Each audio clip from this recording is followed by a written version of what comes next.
Meanwhile, Britain has signed a deal enabling it to restart production of captured carbon dioxide for 3 weeks. Business Secretary Kwasi Kwarteng said after a shortage of the gas had sparked renewed goods or food supply concerns. Kathleen Eusebio from our EBC UK Bureau has this report. Kathleen.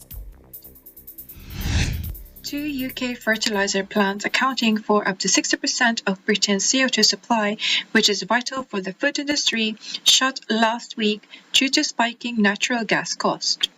But Business Secretary Kwasi Kwarteng announced late Tuesday that following urgent talks with CF Industries Holdings, which runs the biggest of the two facilities, a deal had been reached for production to be restarted. An exceptional short-term arrangement with CF Fertilizers will allow the company to immediately restart operations and produce CO2 at its Billingham plant in the northeast of England, Kwarteng said.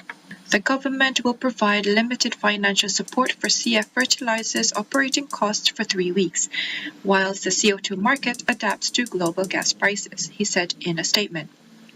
This agreement will ensure the many critical industries that rely on a stable supply of CO2 have the resources they require to avoid disruption.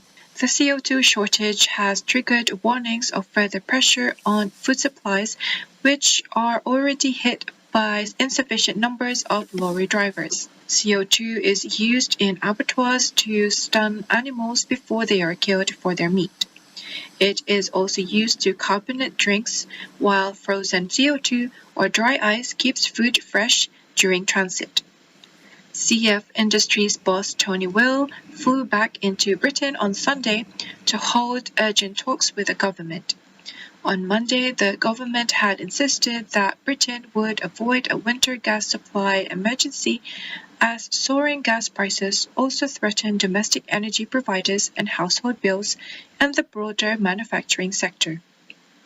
British Steel told AFP on Tuesday that it would maintain normal output but urge intervention both from the government and energy regulator Ofgem.